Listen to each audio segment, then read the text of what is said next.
Good morning and welcome to All Things Marcellus with me, Attorney Doug Clark of the Clark Law Firm.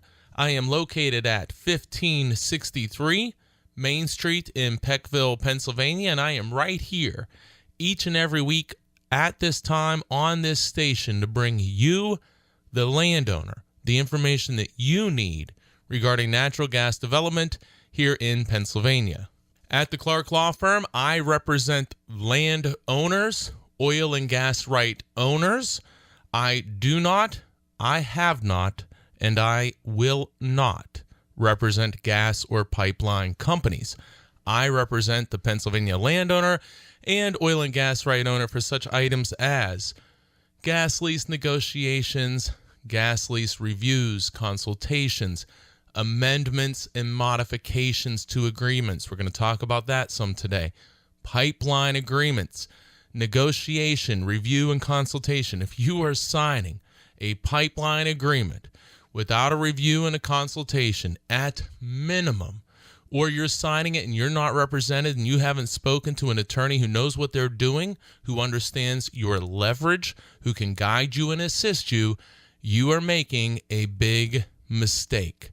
I say, look, call us, learn what we do, call someone else that knows what they're doing, but do not go into these agreements based solely on the information that the company is presenting to you, that the landman, who, as we all know, works for the company, not you, the landowner, is presenting you the information that they want you to hear, and their job is to get you to sign.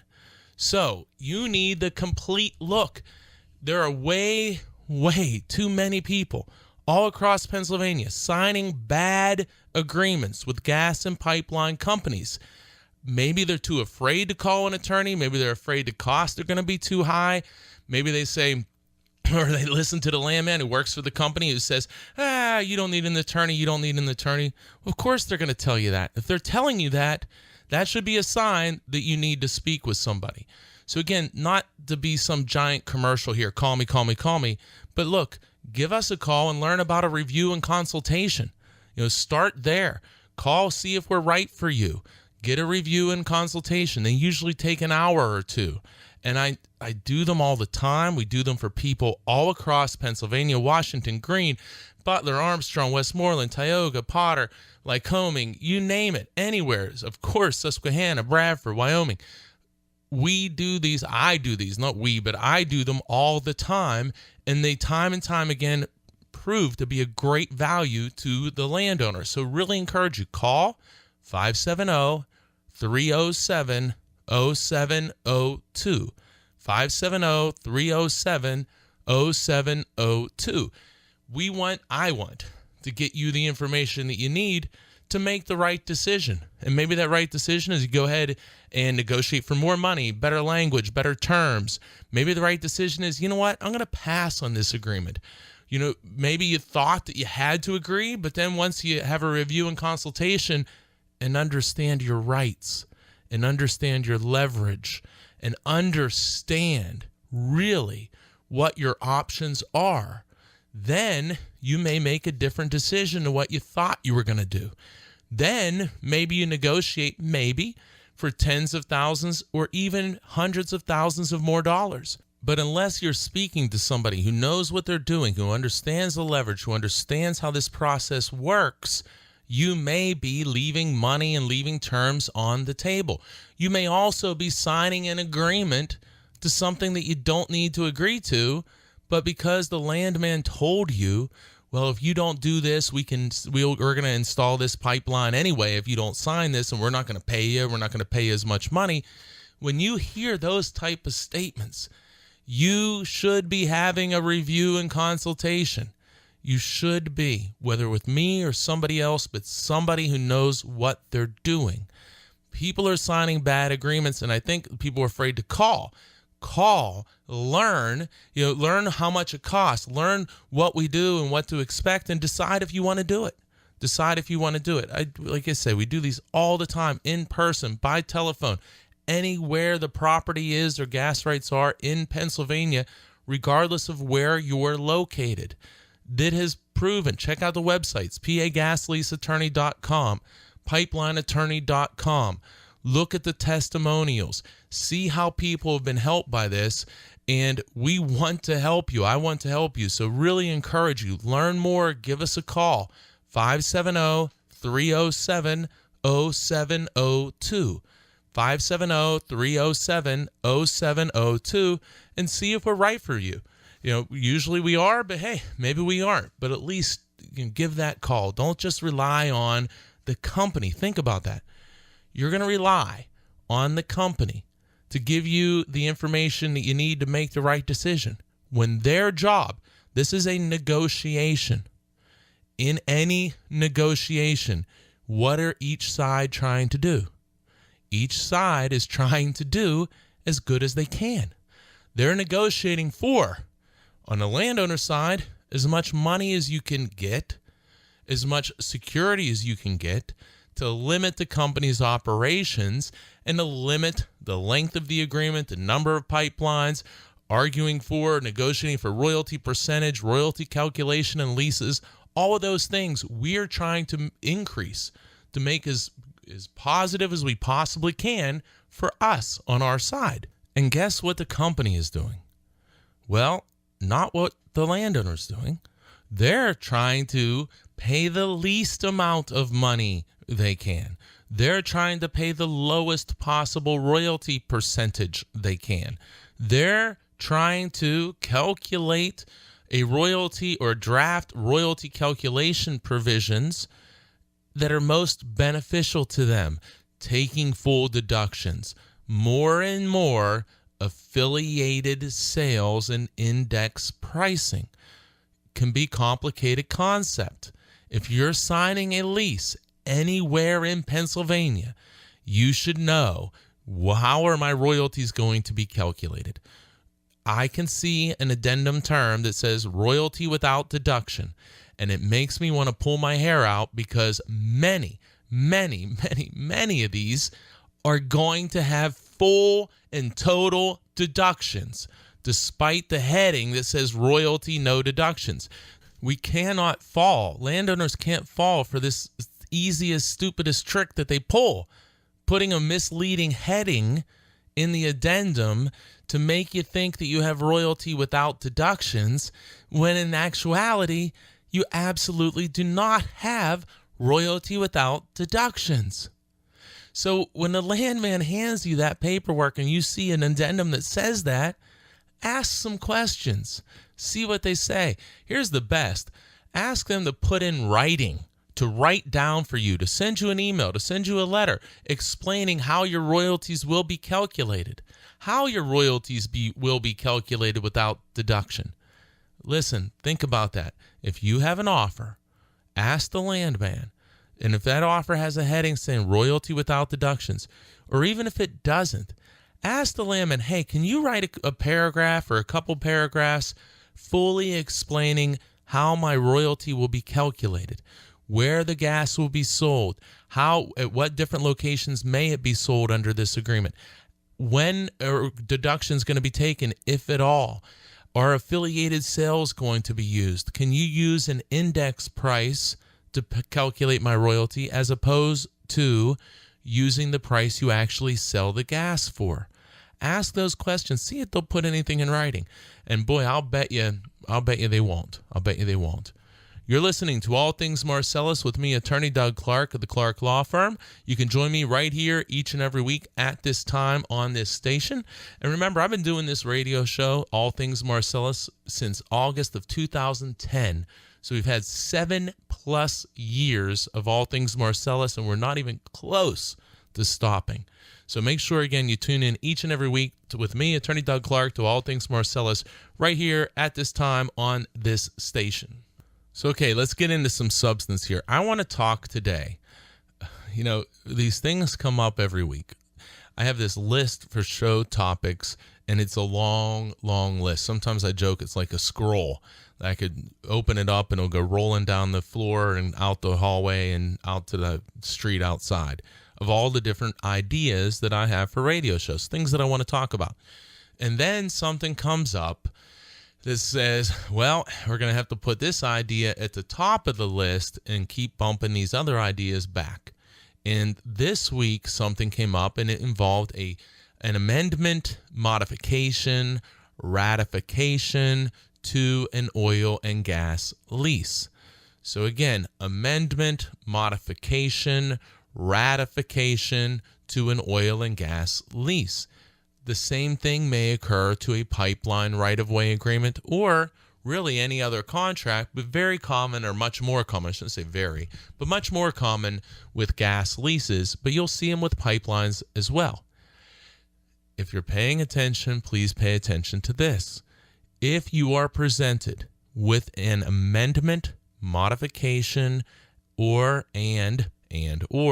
ratification, you should not simply sign that document. You should call us, or you should call someone who knows what they're doing, because that amendment, modification, and ratification can have extremely significant consequences. And if the landman says, oh yeah, we just want you to sign this because we're about to go drill and we want you to sign this, that's even more reason that you better look at this. You better have it looked at. They want you to sign an amendment, a modification, a ratification. There's a reason. Is that reason that they come to you out of the blue to have you sign an amendment, modification, and ratification? Is that for your benefit?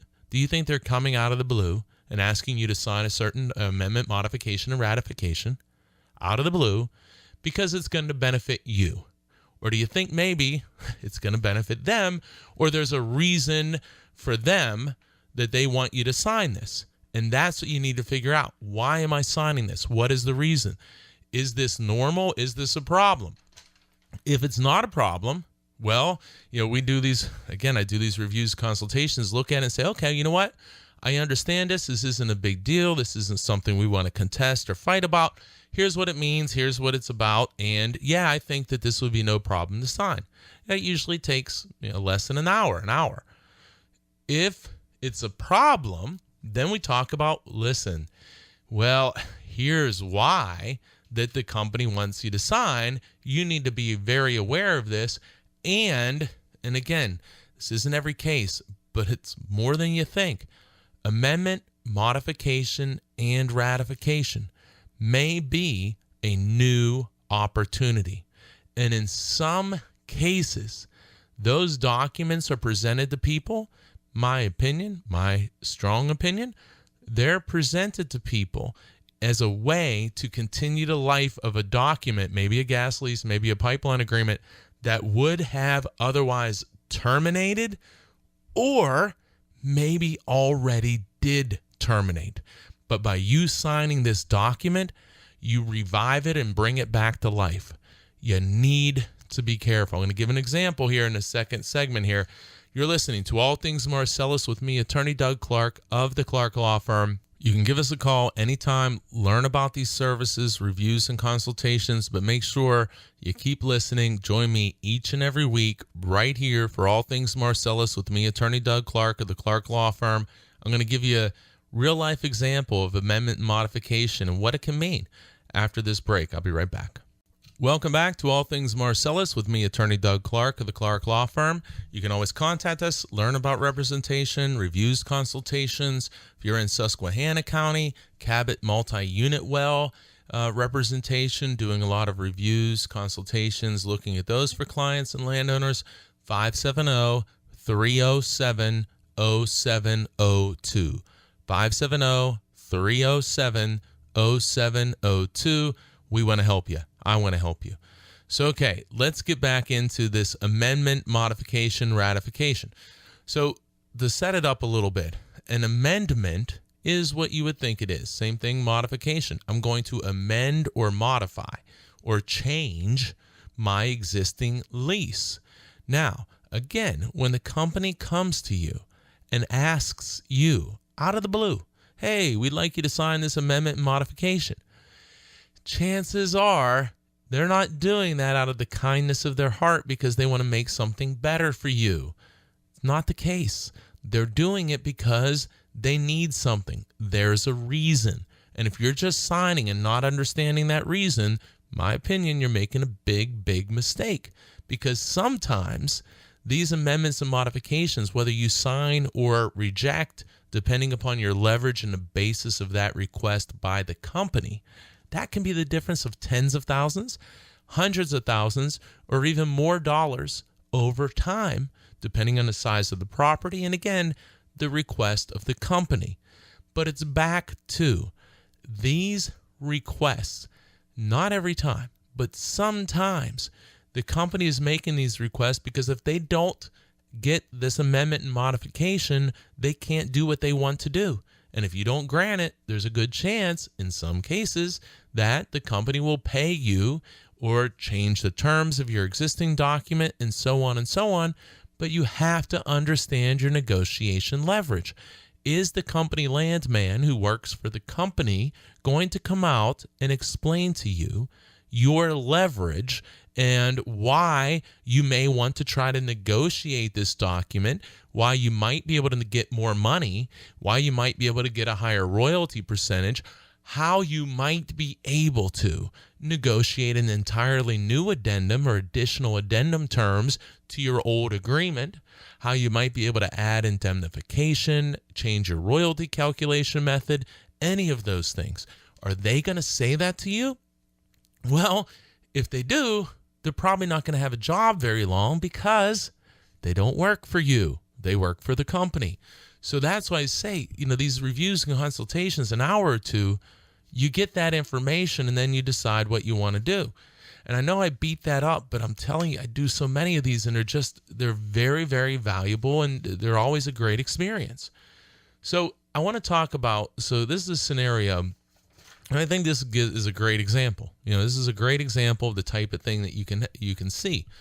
So person calls and says, hey, the gas company wants to amend and modify my oil and gas lease, and there's also a ratification. So we're going to go into some just generic hypothetical because I don't want to get too specific, but this will be based on a true story. But this is absolutely something that can occur. So okay, landowner is approached by a company that says, oh hey, we want to do a review, we want to do an amendment, modification, and a ratification. So in a case like that, they present the person with the document.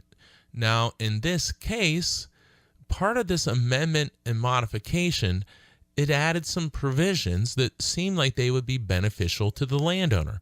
Things like water testing, things like, we'll change what's called the force majeure provision, which is like this act of God provision saying, well, if we can't operate because of an act of God, say a hurricane or a flood or something, then we have some additional time, the lease gets extended.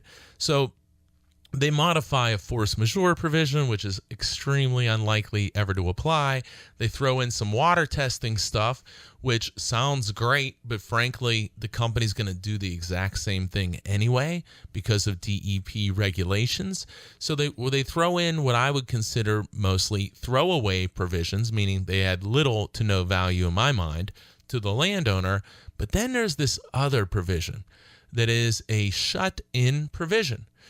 So I look at that and I say, shut-in provision. Why would a company come now and offer a landowner a shut-in provision, which will say something like, the company has the ability to shut in a well for up to 3 years or 5 years in a row once the primary term has ended. So if you have a 5-year lease, the company can shut in the well at the end of that 5 years if they drilled a well, so that it's shut in, meaning they essentially cap it and it's not producing, and they can do that for up to another 3 or 5 years and still hold their lease rights. You're listening to All Things Marcellus with me, Attorney Doug Clark of the Clark Law Firm. And make sure to tune in each week to join me for All Things Marcellus at this time on this station. So, okay, back to the modification. So the modification presented to the landowner adds a restrictive shut-in provision, which is beneficial to the landowner. So now I'm scratching my head a bit saying, something is fishy. Why would this occur? this is beneficial to the landowner. This doesn't make sense. So let's look a little bit deeper and maybe we'll find a problem. Now, this takes it takes experience. You don't have to be the smartest human being on the planet to figure this out, but it is extremely difficult to identify and figure this out if you're not dealing with this and doing this all the time and doing it from our side, the landowner side. And in fact, I know this was missed by another attorney. So I look at this and I say, boy, something's fishy. So let's go deeper. Let's dig deeper. And that's what we need to do. And sure as heck, the landman working for the company isn't going to tell this landowner or any other landowner. And quite frankly, they may not even understand it themselves. So let me give you this type of scenario then. So the amendment and modification has a shut-in limitation and restriction that's beneficial to the landowner. So you say, why is that the case? Why is that the case? So then we got to go digging back in and we look at these leases, or not these leases, we look at leases in different cases, but in this case, we look at a certain lease, the one that applies, obviously. And in reviewing the lease, it gets very interesting. And we identify, by digging in and really studying this, what is happening here. And so here's what's, I think, strongly is occurring. Some of these leases, and especially if you have an older lease, I mean, before 2006, you have an older lease, and you're asked to amend and modify that, you better be getting advice. You better be getting advice because you may have a lot of leverage, and you may have a lease that the company cannot develop under, and you may be able to negotiate to do much better than what they're coming to you and presenting to you.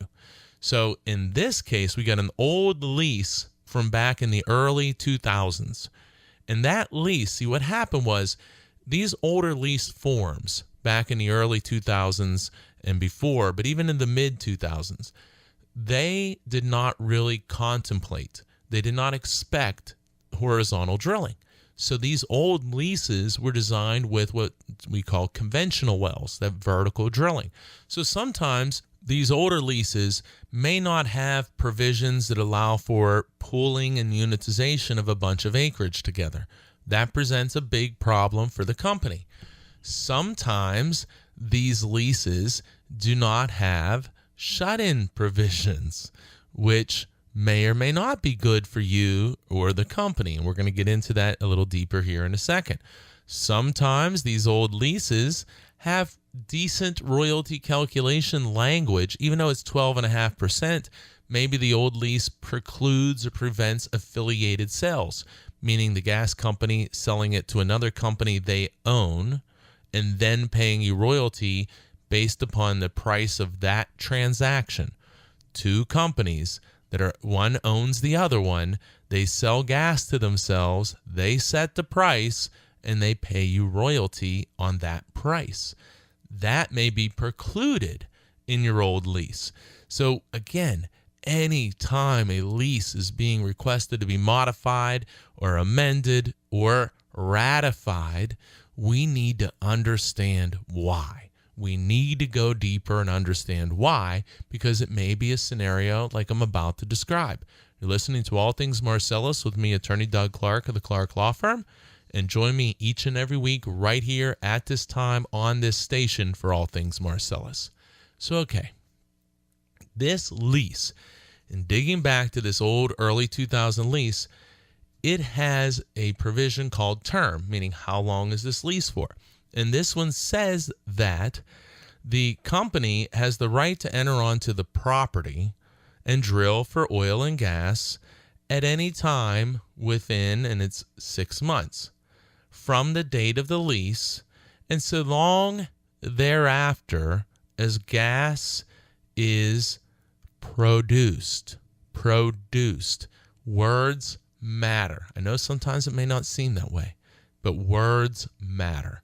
So initially then, this lease says that the company has 6 months to drill, and then this lease, as long as they drill in 6 months, continues as long as gas is produced from the property. Then it states that also this lease could be extended or go further if the company is engaged in operations for the production of oil and gas. So if at the end of 6 months they're drilling and they're working, then that will continue the lease.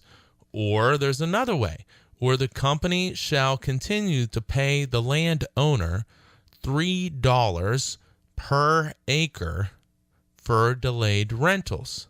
So that would mean that each year they could pay the landowner $3 per acre that they own and continue this lease onward. Then it goes, the final thing is the lease can continue or until the oil and gas has been removed from the property.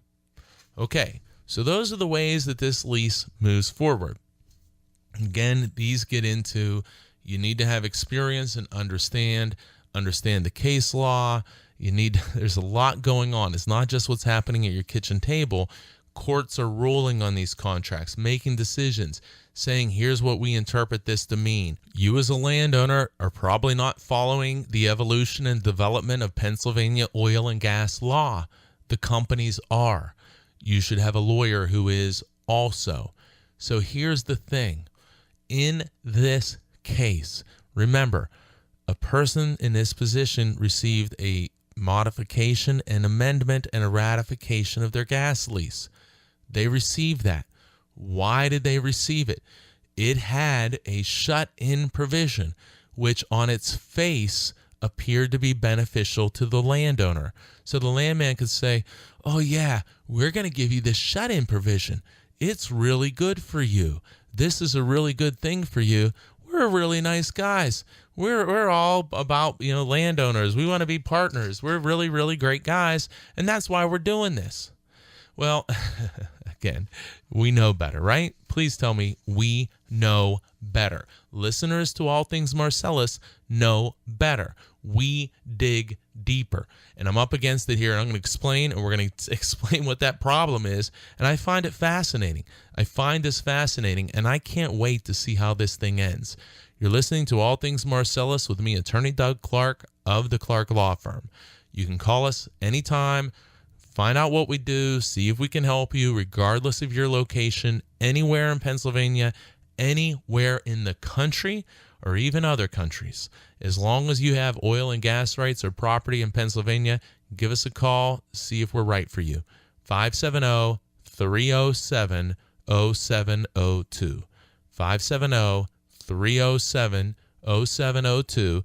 And make sure to visit the website so you can listen to today's show. It'll be up tomorrow, Monday morning. You can listen to many, many, many hours of prior radio shows. Go to pagasleaseattorney.com. Go to pipelineattorney.com. Learn, become informed, get information. And if you're looking for representation, give us a call. But if not, get information. We want to raise the bar for everybody in Pennsylvania on our side. I'll be right back after this break.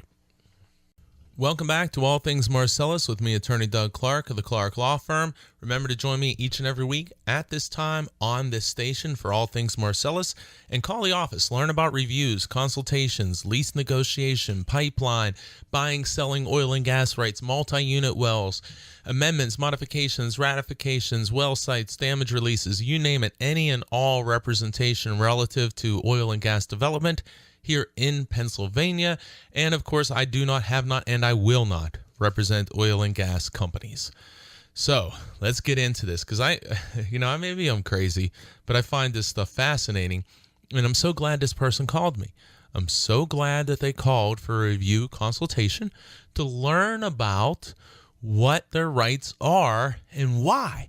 Why is this company, again, here's the scenario. Company goes to landowner and says, hey, we'd like you to sign this amendment and modification of an old lease from the early 2000s.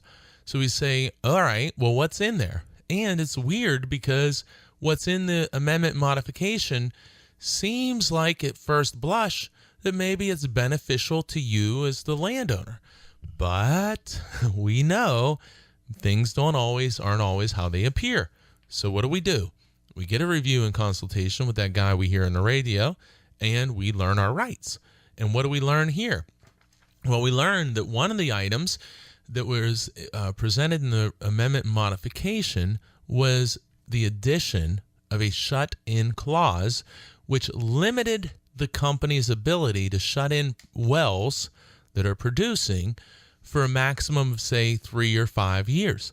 So that's a good thing for the landowner. Just ask some of my friends in Tioga County who are sitting there with these conventional wells that are vertical, drilled down and capped, and there's no pipelines in sight, and there's no, looks like any intention anytime soon to produce from any of these wells, and they're shut in for 5, 6, 7 years. By the way, if that's you, call the office. I want to hear from you. 570-307-0702. Tioga County, SWEPI, you're in that scenario. You're shut in year 6, 7, 8. Give us a call. I am interested in hearing from you. 570-307-0702. If you know your friends, neighbors, whoever, I am very interested in that situation because you didn't enter into a gas lease thinking, oh, yeah, company, go poke a hole in my property, cap the well, let it sit for another 10 years, and then just do whatever you want to do and keep holding my lease and not pay me any more money. That wasn't the discussion the landman had at my kitchen table when he told me, or she told me, how rich I was going to be. I was going to be a Beverly Hillbilly and so on and so on. You know, a Clampett. I'm so tired of hearing that. No, that wasn't explained to you, but that's what you're dealing with now. Again, let's learn from those mistakes. Sorry I got a little off track, but that just gets me so upset. And I do want to hear from anyone in that scenario because it's something I'm very much looking into and seeing what we can do about that. Because, again, it wasn't what we bargained for. It wasn't what you thought. It wasn't what was told to you. So if you're shut in, you're in Tioga County, they got a vertical well, and that's all that's holding you, and that's been that way for years, give us a call. I'd like to hear from you. 570-307-0702. Again, you're listening to Attorney Doug Clark. This is All Things Marcellus. Join me each and every week at this time on this station. Now, back to our amendment and modification. Sorry, I got off track a little bit. It is important. So, okay, amendment modification includes a shut-in provision. The original lease did not have a shut-in provision. So you as a landowner may say, okay, well, hey, that's good. It's going to be presented to you as being a good thing. That's how it's going to be presented. But, again, not so fast. The term of the lease, which I read to you here in that last segment, it deals with how does this lease continue to extend on and on after the initial term. This is an older lease, an early 2000 lease. Again, if you're asked to amend and modify these leases, put your pen down and call. Here's the deal. The original lease talks about having to drill and then wells producing. It does not have a shut-in provision. It does not allow wells to be shut in and then extend the lease. It requires actual production, not shut in, capable of production. It says in order to extend this, one of the things, and what they would be extending on this would be, is drilling a well and that well producing.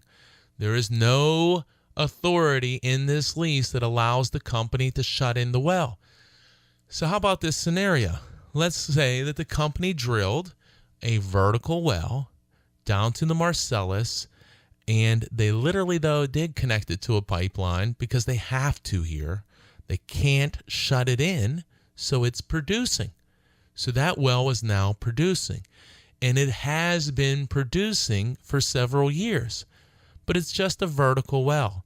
It's just a vertical well drilled down to the Marcellus, and we can look and see the production data from this well over the last several years. And we can see this well is not producing very much gas at all. Not producing much gas at all.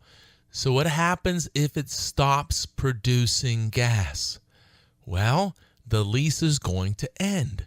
So here you have a well. Let's create the scenario. Let's say you have a well that is depleting and is working its way to not producing anymore. So you as a company know that you need to have that well producing. So what do you need to do? Well, you're going to have to continue to produce from that well. You're going to have to drill other wells, or you could shut in the producing well and hold on to the lease. However, this particular older lease form wasn't contemplating Marcellus shale or Utica shale and horizontal drilling. It was contemplating more of the standard conventional well drilling.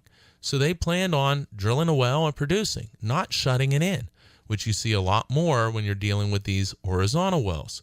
So the company says, okay, we could keep producing, but boy, this well could stop producing. We could drill another well and produce from that well and keep this alive, or we could shut it in. But wait, we can't shut it in because there's no shut-in provision in this lease. So what do? Somebody says, hey, I know what we can do.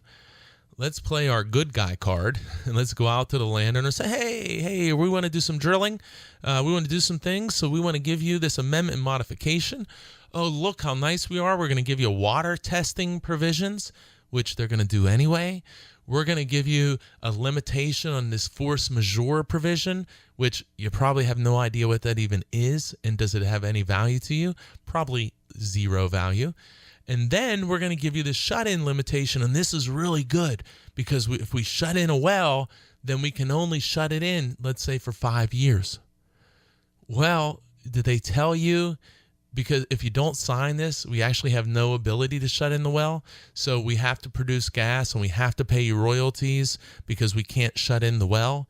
And so therefore, you're going to continue to get royalties, and actually your lease could even end if that well stops producing. And the reason why we want you to sign this shut-in provision is because, or sign this amendment and modification, is because when you do, we now have the ability to shut in that well, which you're now receiving royalties on. Maybe not a lot of royalties, but some royalties. We now have the ability to shut in this well when we otherwise didn't.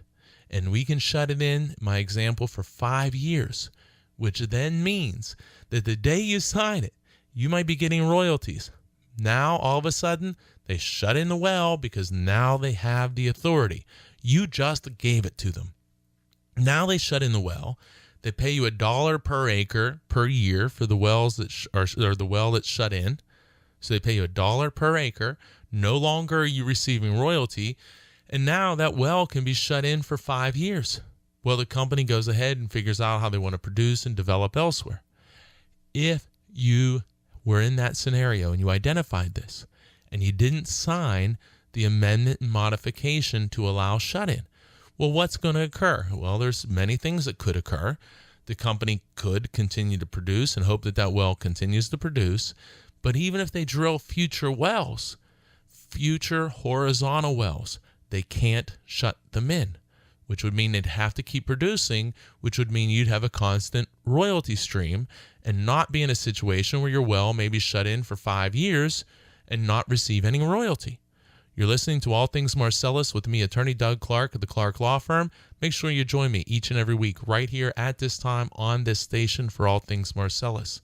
So the shut-in provision gives them the ability to shut in the well.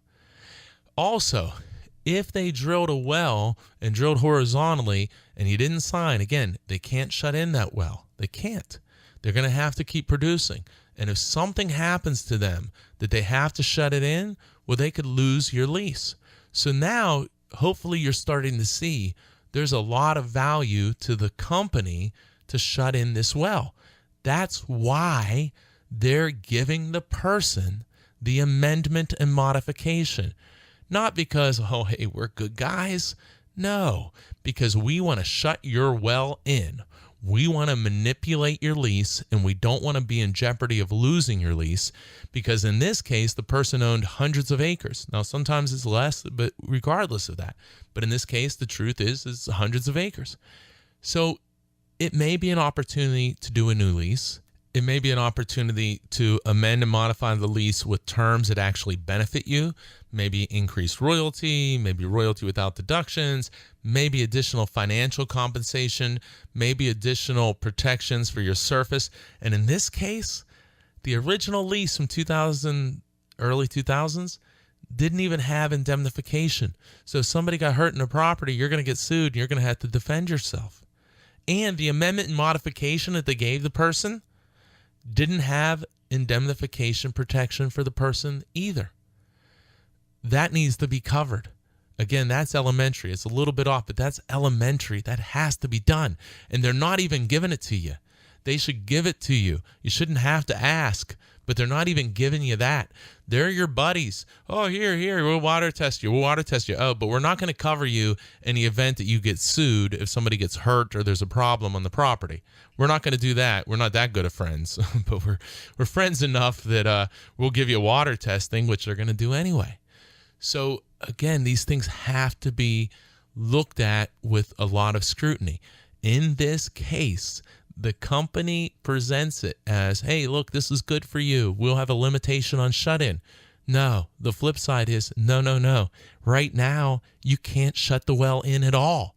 So giving you the power to shut the well in for 5 years is not good for me when you don't have the ability to shut the well in at all. Me giving you the ability to do it for 5 years doesn't help me. Really helps you, and I'm not going to sign this to your benefit without me receiving the appropriate benefit on my side. And that's how that document is presented. They're not saying, yeah, there's no shut-in now, and boy, we're really in a pinch, and you really got us in a tight spot. No. Presented as, hey, we're good guys. We're going to have you sign this. This is all great. Here you go. This is great. Now we're limited and shut in. This really protects you. No, I was more protected when you couldn't shut my well in. I got more of this. And then it turns out to, stay with me, because again, if you are listening and you get an amendment, modification, or ratification, put the pen down and get a review and consultation. I had another one of these where they've resulted in hundreds and hundreds of thousands of dollars being paid to the landowner, or they could have just signed a document when it was presented. But no, they knew to call and do a review and consultation. Do that. Take advantage of that service. 570-307-0702. 570-307-0702. You're listening to All Things Marcellus with me, Attorney Doug Clark. Make sure you join me each and every week at this time on this station. I'll be right back.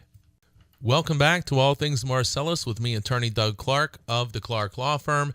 And we're talking about lease reviews, amendments, and modifications, but it could be pipeline agreements as well. If you have a modification, amendment, a ratification document, you need to be getting some help by somebody working for you. I'm going to reset quickly because there's another thing in here about the ratification you need to be aware of. The companies are there to benefit the company, not you. So in this case, landowner is presented with a ratification, amendment, and modification. And in that document, we look at it and say, wow, it looks like maybe this is beneficial to the landowner. There's a shut-in limitation provision that's being provided that says now when I sign this, the company can't shut the well in for, say, more than 5 years in a row. However, if you don't sign it, the company can never shut your well in. So that's a problem for the company, not you.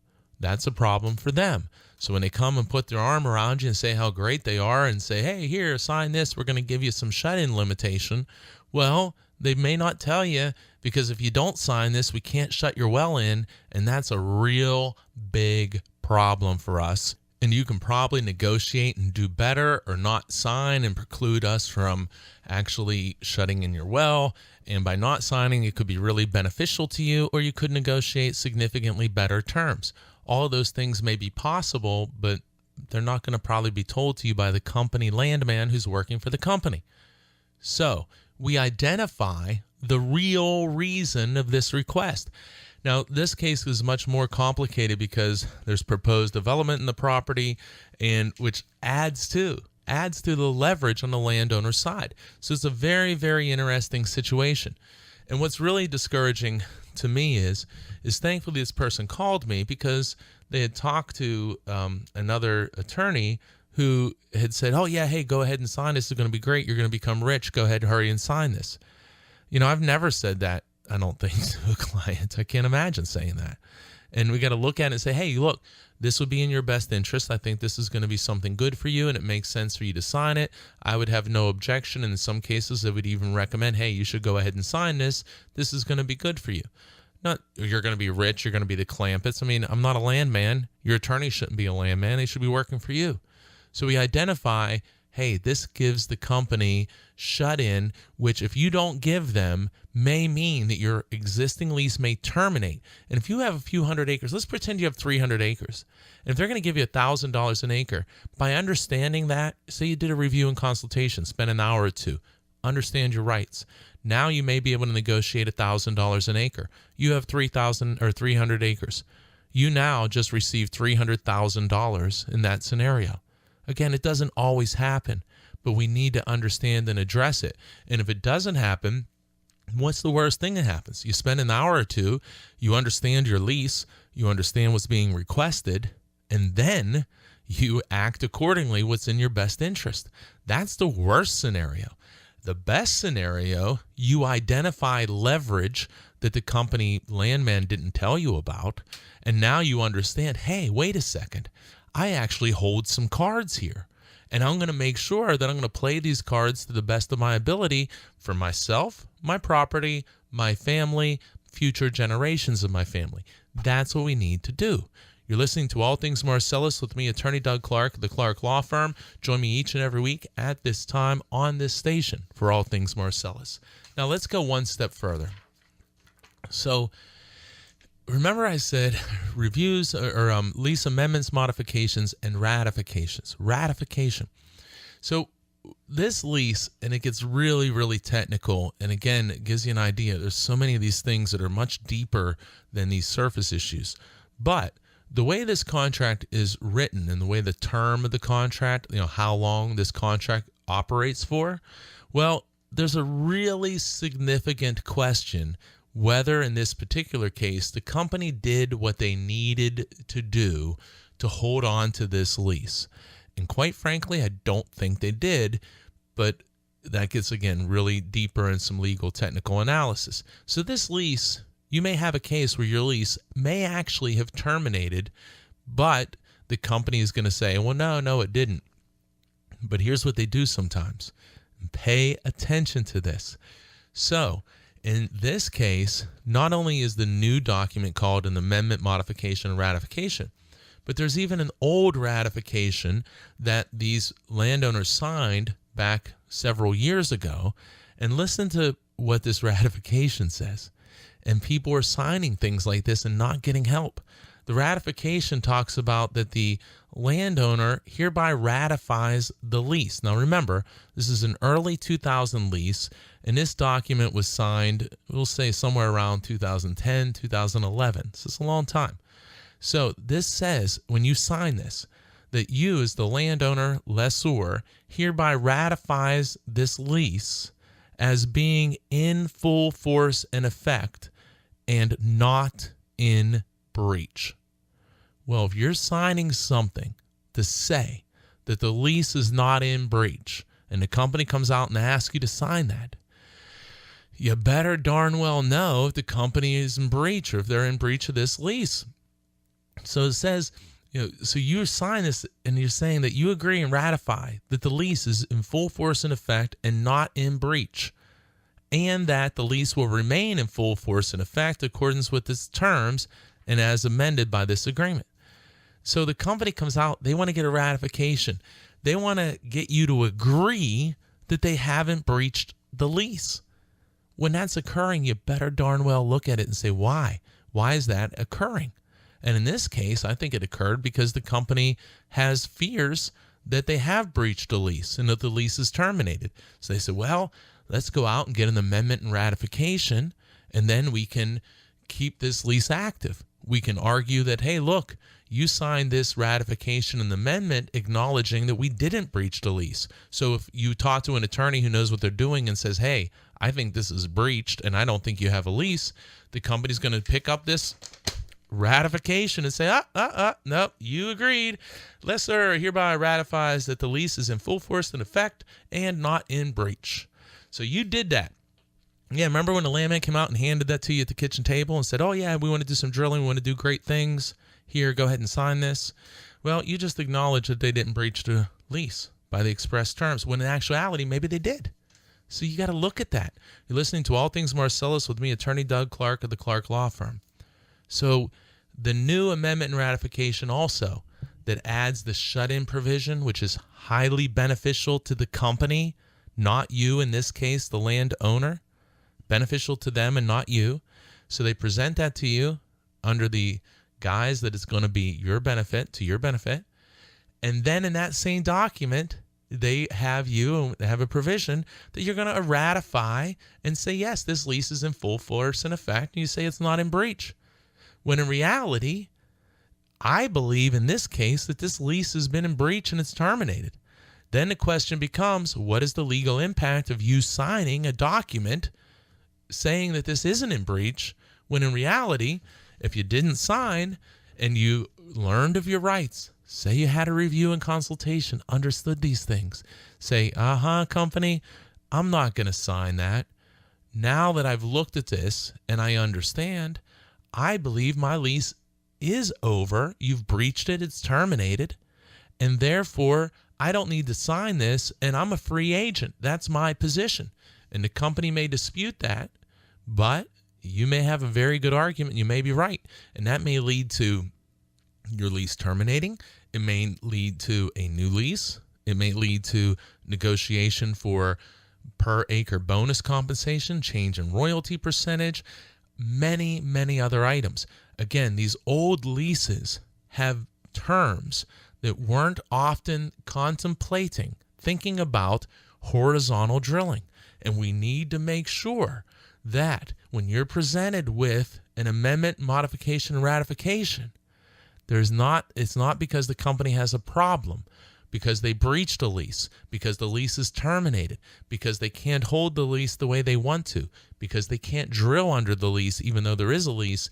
Because of the type of lease it is, they can't really drill. So they come out and they give you an amendment and ratification and all these promises about how they're going to make you rich. Well, we know better. We know, hey, look, if that's the case, no problem, we'll sign. If I look at a document and we review this and I say, hey, look, that's for real. You should go ahead and sign. There's nothing bad here. Here's what's going on. You spend an hour or two of time. You've learned and you know what you're doing. So you go ahead, you know all your rights, you learn everything, and you go ahead and you decide to sign. That's a good scenario. Or maybe you do the review and consultation and you say, oh man, now I see what they're doing. I don't want to sign this amendment, modification, and ratification. Oh my heavens, my lease may have terminated. They may be in breach. I may be able to negotiate literally for hundreds of thousands of more dollars.